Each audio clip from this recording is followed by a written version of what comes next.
Hi friends, good morning সবাইকে। তো আজকে হচ্ছে বুধবার, লোকনাথ পুজো আছে। এখন আমি স্নান করে চলে এসেছি। এখন ভাবছি কি একটু লোকনাথ পুজো দেব। ফুল তোলা কমপ্লিট হয়ে গেছে। তো এই ফুলগুলি আমাদের গাছে মানে আমাদের বাড়িতে আছে।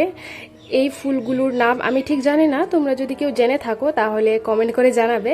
প্রায় সময় একটা কি দুটো করে ফুটে, আর আজকে এক দুদিন ধরে প্রায় অনেকগুলি ফুটছে, প্রায় 5-6টা মতো ফুটেছে। তোমরা যদি কেউ জানো ফুলগুলোর নাম তোমরা জানাবে কমেন্ট করে।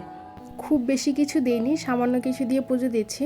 আর গাছের লিচু ছিল, লিচু রেখেছিল ঘরে, বাকিগুলো সব পচে গিয়েছে। তো যেগুলো ভালো ছিল ওগুলো দিলাম। আর কাঁঠাল দিচ্ছি, আম, কলা, সপরি কলা আর 5 জাতের 5টা মিষ্টি, এগুলো দিয়েই পুজো দেওয়া হচ্ছে। আর লোকনাথের মেইন প্রসাদ তো হচ্ছে তাল মিছরি। এখন তাল মিছরি দেবো, তাহলে কমপ্লিট।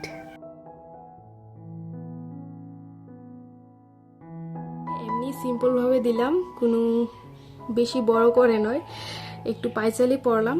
তো হয়ে গেছে আমার পুজো দেওয়ার কমপ্লিট। এই যে, তো চলো এখন ঠাকুর সেবা করো, আমরা যাই।